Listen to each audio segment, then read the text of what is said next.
As my brother mentioned when he was introducing me earlier, we've been working here almost 22 years with CMMA and as an assistant pastor. And I think many of you know, but if you don't, we'll be retiring, Jan and I, at the end of December. God's provided a wonderful replacement for us in CMMA. And we're looking forward to, we'll still be here at Briarwood. We'll still be involved. In fact, some of the people involved in my ministry said, what will you do when you retire? And I say, I'll be like you, I'll be a volunteer. And that's what we plan to be. We plan to volunteer, to be involved in the ministry here at Briarwood. It's been a great experience for us to work here. Briarwood supported missionaries and members in South Africa for 22 years.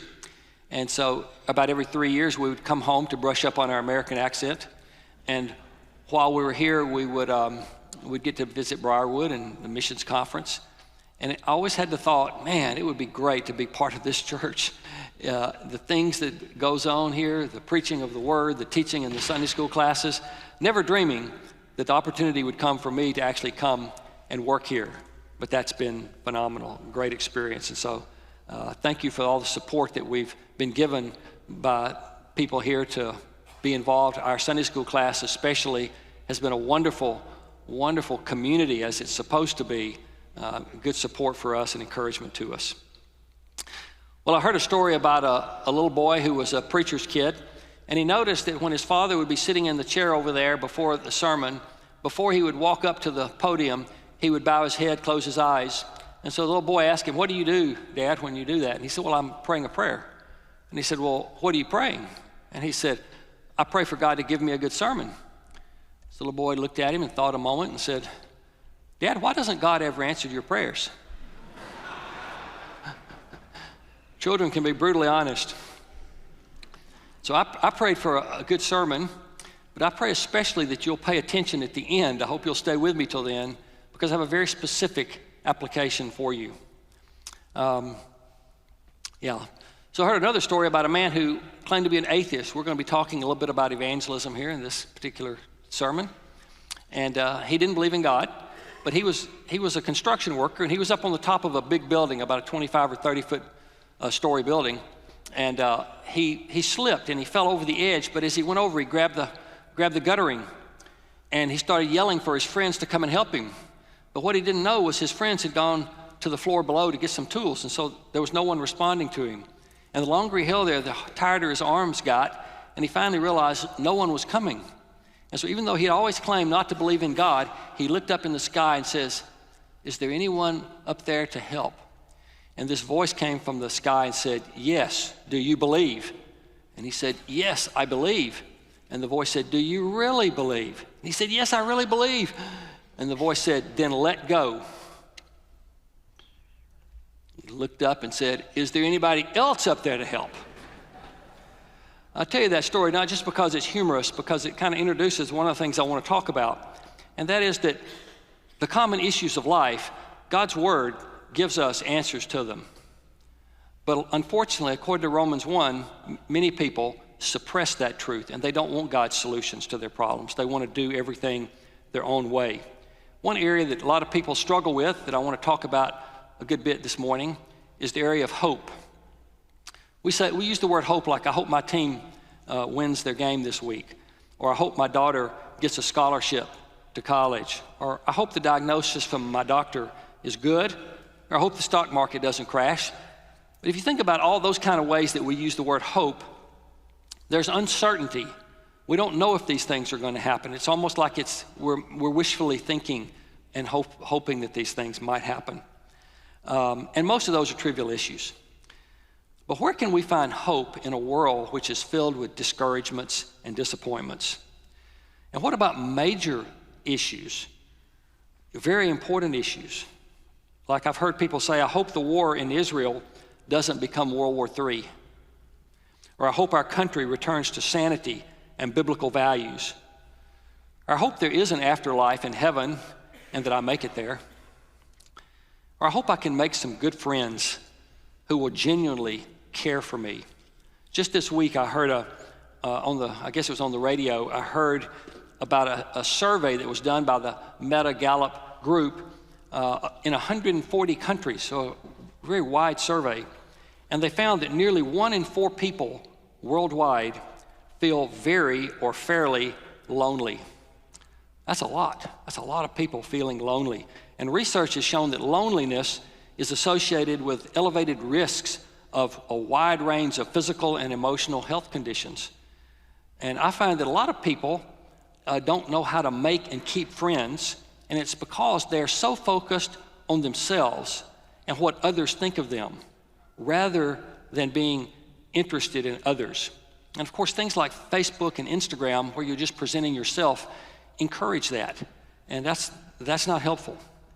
What I found is that people all around us are going through things that we may not be experiencing, but they're hurting, they're having difficulties. So during this Advent season, rather than keeping our heads down and focused on all of our Christmas activities, we want to be sensitive to the needs of those around us, because there are people that are hurting, there are people that are hopeless. You know, hope is one of the most powerful of emotions. Many people got through World War II by the hope of being reunited with loved ones, people that were in concentration camps. Hope enables us to live through those kind of hard circumstances. And yet, what is hope from a biblical point of view? You know, in the Christmas card, in the Christmas card that we were sent this week from Briarwood, the theme is a thrill of hope, the weary world rejoices. I didn't know I was going to be getting that when I planned this message. But you know, that comes from the song, "O Holy Night," which we'll be singing probably numerous times here. The thrill of hope, the weary world rejoices. But you know, to people who are weary in the world, who don't believe in Jesus Christ, they don't have a thrill of hope. They remain weary. And so we need to be involved in helping people to know Christ. He is the hope. But so many people are not rejoicing. Rather, they are seeking things that don't satisfy. You know, we can expect that many of our neighbors and co-workers, people we meet through our kids' school or at the gym or wherever we meet people outside of church, that after this Christmas season, some of them are going to have a greater lack of hope than they do right now. Some people think that this Christmas season, you know, the parties, the hype, the good vibes, the gifts, and all these things are going to lead to some happiness, and yet it's not. It's not going to provide what they hoped for, and that's because only Jesus can provide what we really need.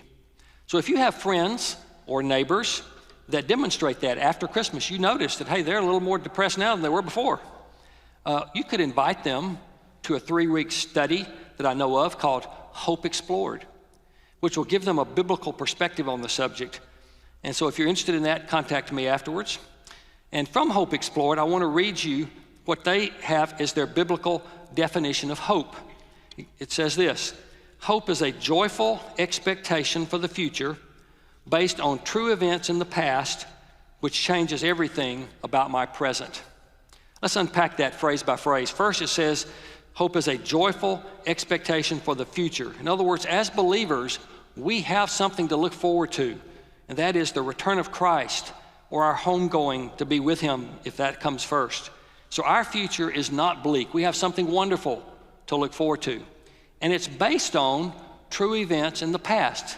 What it means is there are things in the past, like the perfect life that Christ lived for us, the death of Christ on the cross on our behalf, and His resurrection. Those things guarantee our own life forever. They are historical events. And then the last phrase is, which changes everything about my present. In other words, if we believe those first two things, if we believe that there is a future hope for us, and it's based on facts that really happened, things that actually happened in history with Jesus Christ, then it cannot but impact the way we think and the way we live right now. Hope, in a way, hope changes nothing in our circumstances, but it changes everything in our perspective. That's good news, which is what the gospel is, good news. So let's look at how biblical hope can help us reach out to others at Christmas who are without hope. Remember, Pastor Reeder used to always tell us that conversion happens in a moment, but evangelism is a process that leads to conversion. And that process can sometimes take quite a while. Could be days, could be weeks, could be months, could be years. Later, I'm going to tell you some stories to illustrate how that process works with different people. But you know, there are different ways that people in our world look at the world right now. And one is that they feel like things are getting worse. A lot of people feel that way. I hear it, especially among Christians. Some people say things are getting better. Some say things go around and round in a circle of life. That's really a Hindu view of the world and of life. And some say that things are simply random.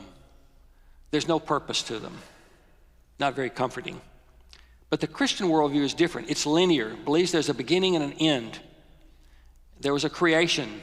There was a fall. There was redemption by Christ, and there will be a restoration. We have something to look forward to. The history is actually under the control of a loving and sovereign God. And that also is very good news. So let me ask you to think about this on a more personal level than looking at the big picture. Where is your life going? Is it founded on Jesus Christ and the eternal truths he and his apostles taught? Isaiah chapter 9 and verse 2 says this, "The people walking in darkness have seen a great light, and on those living in the land of deep darkness, a light has dawned." There are people living in darkness at the time that this was written by Isaiah 500 years before Christ. And God sent Jesus into the world. He is the light. He is the light of the world. That brings hope. Let me ask you to think about this. Have you ever tried to sell something to someone they don't want? When I played baseball as a youth, one time to raise funds for the league, we were all given an assignment to go out and sell something I knew very little about, and apparently something that most people didn't want. At least I was not successful. I didn't make one sale, and I hated every bit of it. I decided right then I would never be a salesman. But I was trying to get people to buy things that they seemed to not want, even though I spent a lot of time on it. So how would you like to try to convince someone to do a terrible job with no pay? Or how would you like to try to convince someone to be a human guinea pig for experimentation? You know, you're going to inject them with cancer cells so you could try some experimental drugs on them. Well, both of those examples are ridiculous. I realize that. They're supposed to be ridiculous. And the reason I use them is because I think that sometimes we as Christians have the viewpoint that talking to people about Christ is a similar thing. It's almost like we feel that telling them about Jesus is like inflicting some great harm on them. That we're asking them to accept something that's going to be terrible for them. And nothing could be farther from the truth. You know, we might say things like, you wouldn't be interested in hearing about Jesus, would you? You know, we just assume that people are not interested. The fact is, God is at work. And because God is at work in people's hearts, he's in that process of making people who weren't interested. And what we have to offer them is good news. Not bad news, not harm, good news. You know, in the book of Ephesians, Paul has told us something about the condition of people without Christ. In writing to the Ephesians, he describes what they were like before they were Christians. He said that they were dead because of their trespasses and sins. That would be spiritually dead towards God. He said they were following the course of this world, following the prince of the power of the air, the spirit that is now at work in the sons of disobedience. That would be Satan that they were following. He said, you were living in the passions of the flesh, carrying out the desires of the body and the mind, and were by nature children of wrath, like the rest of mankind. In other words, we're all in the same boat, he's saying to them. All mankind without Christ are destined for wrath. And he also tells them that they were at that time separated from Christ, alienated from the commonwealth of Israel, and strangers to the covenants of promise, having no hope and without God in the world. That's his description of people without Christ in his day, having no hope without God in the world, and all those other things. So what's changed? Nothing has changed. The people we meet today without Christ, that's the description of them as well. They're all those things that he wrote about to the Ephesians. It's the same thing. They need Jesus. Well, what does it mean to have no hope? You know, if you were to ask the average person, maybe in your extended family or just some person on the street, and you were to imply to them that, hey, because of what I've read in the Bible, I know that you have no hope, what kind of response might you get? Some people would say, of course I have hope. You know, others might say, well, I don't have much hope unless our government does something big to change things, because we'll be doomed otherwise. I think a lot of people in their hearts don't have much hope, and it shows in the ways that they seek to find it.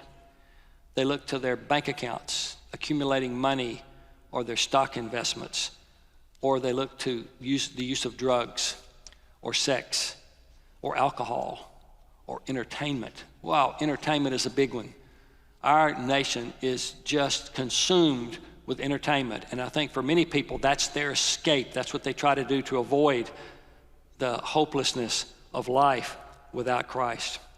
Only occasionally will a person be honest enough to tell you of their anxieties and lack of hope. I had this experience early in my time in South Africa. I was working on a campus, and my colleague and I had an hour free. We'd been talking and praying, and we said, well, we don't have anybody to meet with, so let's just go find some student that's sitting around doing nothing and try to share the gospel. And so we prayed, and we turned around, and there, standing, leaning against a wall about 15 or 20 yards away, was a young red-headed student, and just standing there by himself. So we walked over to him and started a conversation. He said, we'd like to talk to you if you got a few minutes about Jesus. He looked kind of surprised and said, yes, okay. And so we went through the gospel with him, and we got to the end. He said he was very interested in receiving Christ. And it was so easy that it was like as if we had done a setup in a training session where we told the person, say this and say that, you know. He was just following right in line like he had been told what to say. And so I asked him, why are you so eager for this? And he said, I'm a freshman student. And he said, I'm still trying to find my way. He said, about a week ago, I just felt really hopeless and directionless. And so he said, I do believe in God, so I prayed and asked God to send someone to me to help me. So when you walked up and said you want to talk about God, I saw that is from God. And so that day he committed his life to Christ. You know, I've been doing this evangelism now for 51 years, sharing the gospel and just engaging people in spiritual conversations. And what I just described with that fellow Rob, that kind of experience has happened to me, I could probably count on one hand. For most people, it's a process. And most of them are not going to be as honest as he was. But that was a wonderful experience. You know, people are often hurting, but rarely do they want to admit it. They do know that their life is incomplete. They just don't know why. Towards the end of our time in South Africa, I met a man named Mark. He was a young businessman around 30. He came to a businessman's breakfast that we had every Friday morning. And we would use that breakfast to invite men who didn't know Christ. We would have a short talk, and then we would sit around tables and discuss the content of the talk. And they were on real life issues.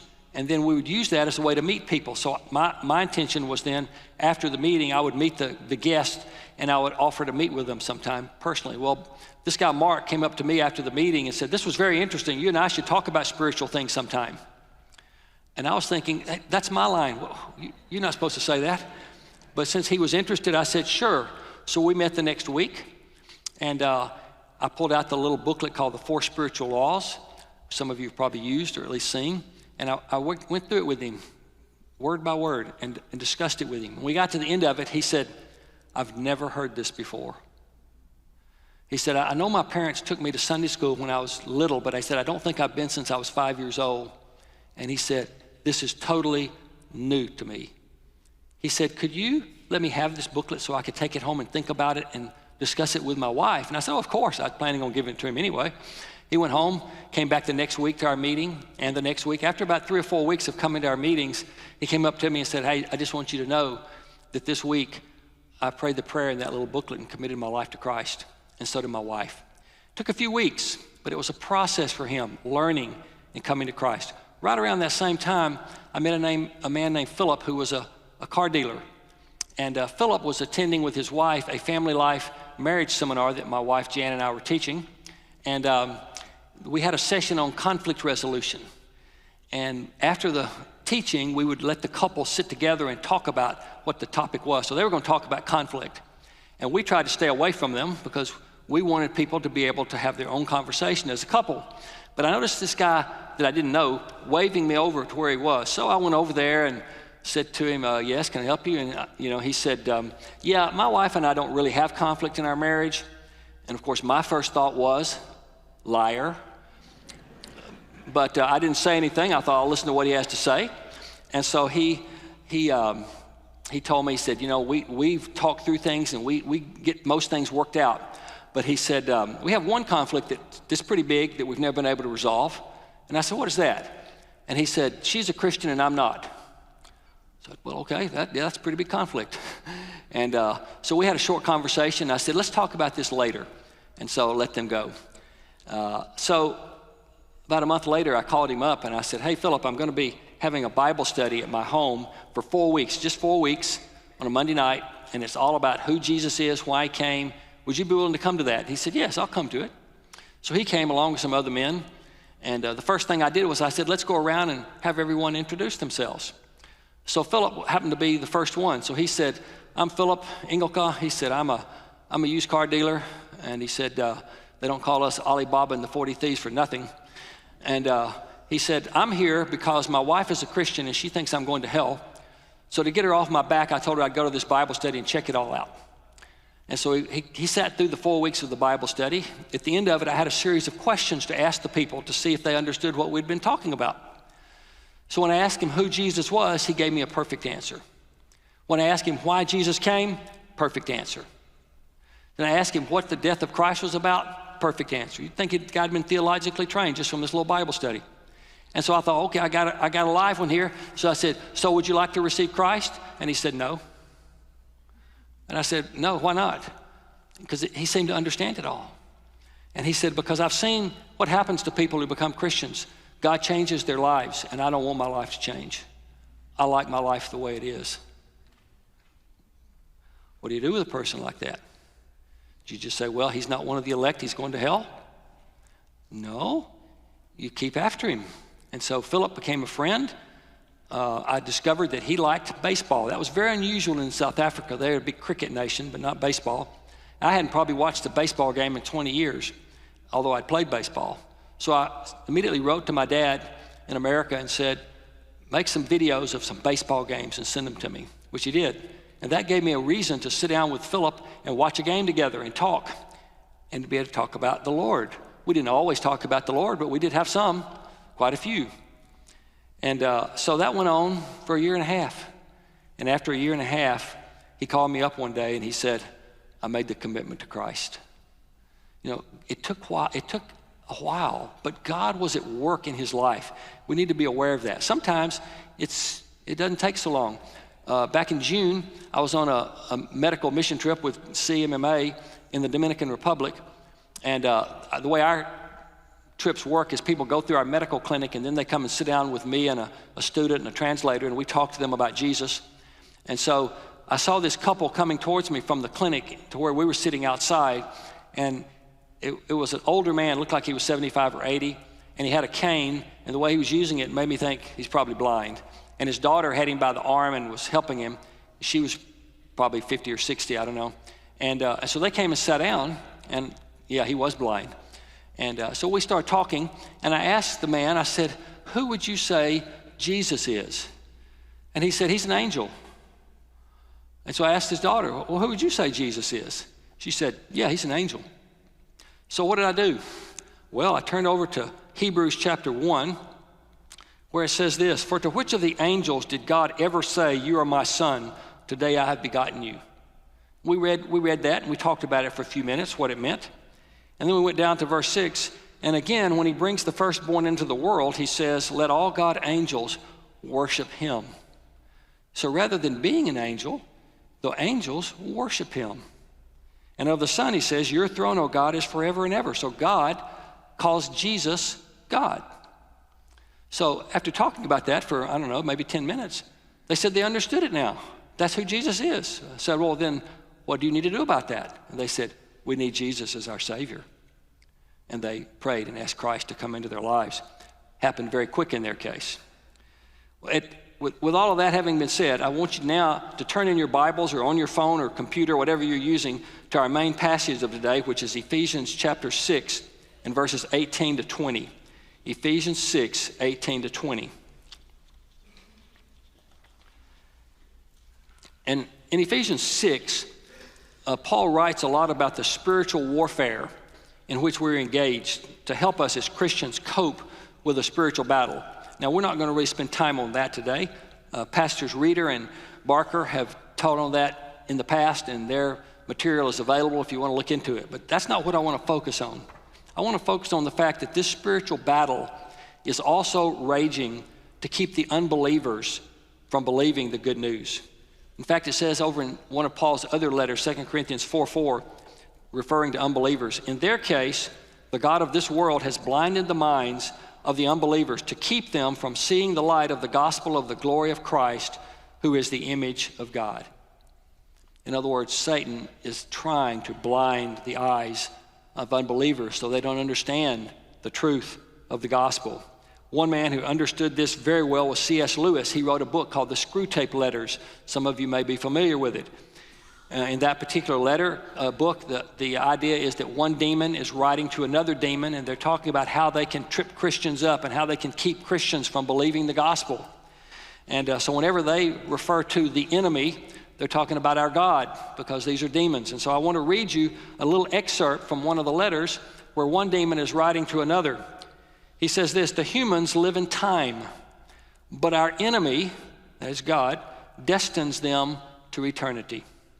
Therefore, he wants them to attend chiefly to two things: to eternity itself and to that point of time which they call the present.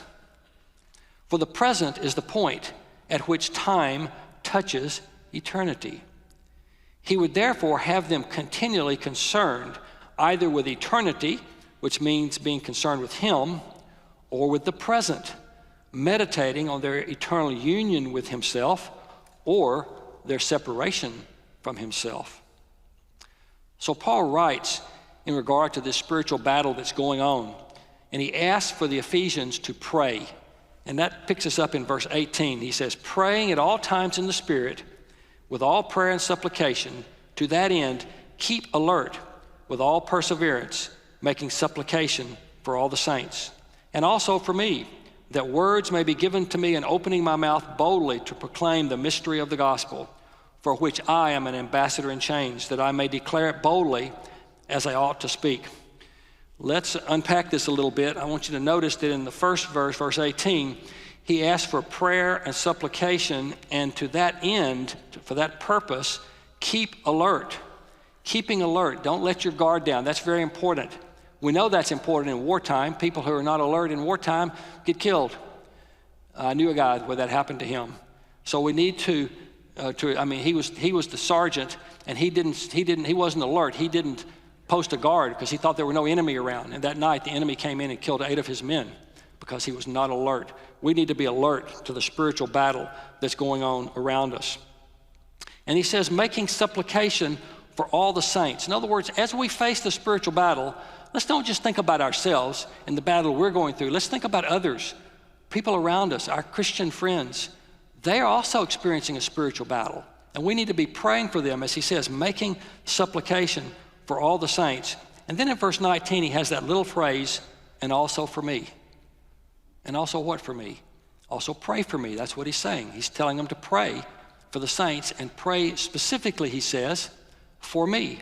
What does he want us to pray about for him? He said, or what he wanted them to pray about, that words may be given to me in opening my mouth boldly to proclaim the mystery of the gospel. The title of our sermon is Pray for Me. Paul is asking them to pray for him to have boldness. Paul? I mean, have you read the New Testament, the things Paul did? Phenomenal. He didn't seem to need any boldness. He seemed to go where angels fear to tread. He was an amazing evangelist and church planter. And yet he saw the need to have his brothers and sisters in Ephesus pray for him. He acknowledges his need for boldness to open his mouth and talk to people about Christ. He says, pray for me. If Paul needed prayer for boldness, boy, do I ever. And so do you. He also said that he's an ambassador in chains. So even though he was writing this from prison, he still saw himself as representing the Lord in prison, wherever he was. Same with us. Doesn't matter where you are in life, whatever you're doing each day, you're a representative of the Lord. And Paul says that they would pray that he would speak as I ought to speak. Well, we need that as well. We ought to speak God's word to people. You know, at Briarwood, we have many opportunities for people to hear the gospel, especially at the Advent season. We've just had Christmas at the Caroline House, phenomenal event every year. And again, this year, many people heard the gospel there. Coming up, we have the Walk Through Nativity, where the gospel is clearly presented. We have the Briarwood Ballet. We have the Briarwood Christmas Festival, which features the choir and the orchestra. We have all these opportunities for people to be able to hear the gospel. I think what we need to do is we need to think through who to invite to the different kind of events and how to do it, how to invite them. And what I find helpful is to begin with a question. See, questions are disarming. When you make statements to people like, hey, I know you really need to come to this event, that can come across kind of preachy and condemning. But questions show you want to hear what they have to say. You want to involve them in a conversation.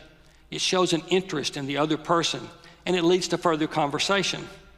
So some years ago, I asked a young man that I knew at UAB, who was not a Christian, if he liked classical music. I had a little hint that he might, but I wanted to make sure. So I said, you like classical music? Start with a question. He said, yes, I love it. So I thought, I've got just the thing for you. I said, coming up at Christmas, we have this festival, and there'll be an orchestra there, and there'll be the choir, and I told him what was going to, he was there. He came. And he came the next year, and he came to the spring concert. He came to 3 or 4 of these over a period of 3 years before he came to faith in Christ. Now he's walking with the Lord, living in another city. So think about who you're talking to and what's the best way to reach out to them.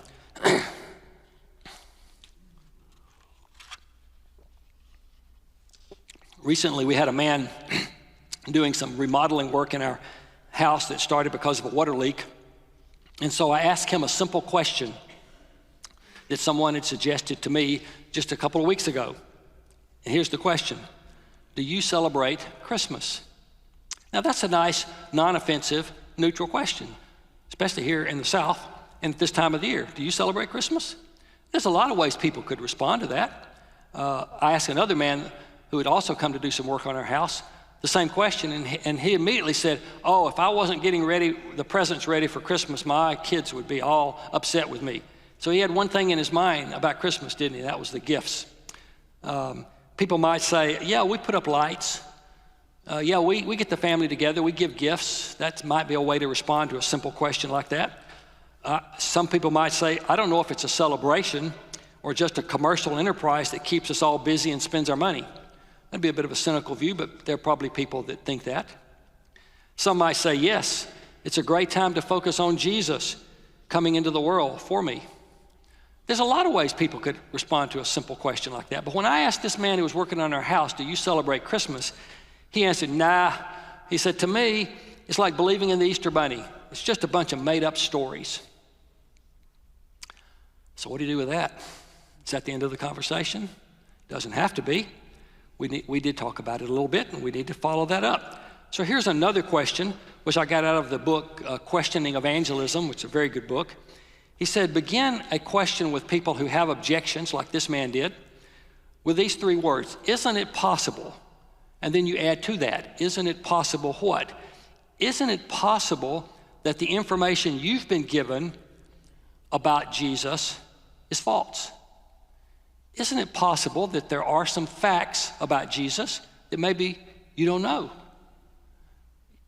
And so we can ask questions like that, which is what I did. So I asked him some questions like that, and it furthered the conversation. And so what I decided to do with him was that when he finished the work and left, I gave him a Christmas present. And what I gave him was a little book here. It's called Is Christmas Unbelievable? And so what it does in this book is it answers some of the common questions that people have about Christmas. Like, was Jesus even a real person? That's one of the chapters. Another chapter, can we take the Gospels seriously? How can you believe in a virgin birth? And what does it matter?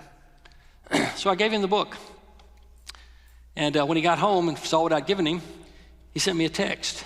And he said, I will absolutely read it. That's a very thoughtful gift. He's not a Christian yet. But boy, if he reads this book, he's going to hear the gospel, and he's going to hear the historical facts about who Jesus is and what he did. So each person is a little bit different. When I was my first year with Campus Crusade, 48 and a half years ago now, I had to write a newsletter, and it was Christmas time. So I thought I ought to write something about Christmas. Not knowing what to write, I remembered that we had just finished reading J.I. Packer's book, Knowing God. And he has an interesting thing in there in his chapter called God Incarnate. He says a lot of people stumble over issues like, how can we believe in a virgin birth? How can we believe that Jesus rose from the dead? How can we believe that he healed people, that he walked on water, and all these things? So how can you believe that? Here's what Packer says. In fact, the real difficulty, the supreme mystery with which the gospel confronts us, does not lie here at all, not in those miracles. It lies not in the Good Friday message of atonement, nor in the Easter message of resurrection, but in the Christmas message of incarnation. The really staggering Christian claim is that Jesus of Nazareth was God made man. That's the message that we have to share with people. That is wonderful news. God became a man for us. I wrote that I put that little paragraph in my newsletter at Christmas time. And when I came back to Birmingham about 6 months later, there was one of the couples that were on my newsletter list. The wife was a Christian and the husband wasn't. And when I went to see them, he said, you know, I read that Christmas letter of yours. Now, this has been 6 months. He said, that really got me thinking. I had never thought about that. The idea that the biggest miracle is God became a man. And then I went off back to my assignment and then moved to South Africa. But I heard through other mutual friends that about 3 years later, this man became a Christian. Sometimes we just start a process with people. Is what we need to do. And it gives us humility to realize it's not what we do, it's what God is doing in people's lives. And that's good news that Jesus has died for us. And that's the good news we have to share at the Advent season. When I'm talking to people about Christmas and about coming to our events, I'm not trying to start an argument to try to win, to prove that I'm right and they're wrong. No, what I'm trying to do is just start a conversation. And what I find is when I start a conversation, you can tell by their response whether they're interested or not. And if they're not interested, move on to someone else. But if they are, then continue the conversation. And it's as simple as that. So one of the things I've observed is that we have a lot of Christmas activities which are designed for outreach, but the majority of the people who come to them are Christians. And what we need to be doing is getting the people who aren't Christians to come to those events, right? And so I'm going to have a very specific application for you, very specific. Romans 7, Paul wrote that the good that I want to do, I don't do. Whoa, is Paul the only one like that? No, that's a common problem, isn't it? We have good intentions, but it doesn't always translate into the right actions. We don't always do what we wish we did. So I have a very specific application for you. I want you to ask someone, not your spouse, someone else, to pray for you. That's the theme of our message today. Pray for me. Ask them to pray for you. What are you going to ask them to pray about? Well, it says up there, you're going to ask them to pray for you and hold you accountable by asking you each week of Advent, have you started a spiritual conversation? Very simple. I know who I'm going to ask already, my brother. He's going to hold me accountable. Every week he's going to ask me that because every week I want to be talking to at least one person, starting a spiritual conversation with the hopes that it goes further and that I can invite them to something here at Briarwood. Well, how do you start that conversation? I would suggest you use that simple question that I talked about earlier. Do you celebrate Christmas? It's a non-offensive question. Start with that. Do you celebrate Christmas? And if they say yes, say how. What's it about? Just follow up with some other questions and see what God does. And my prayer is that God will create an interest in the people that you're talking to. That would be start of a process for them.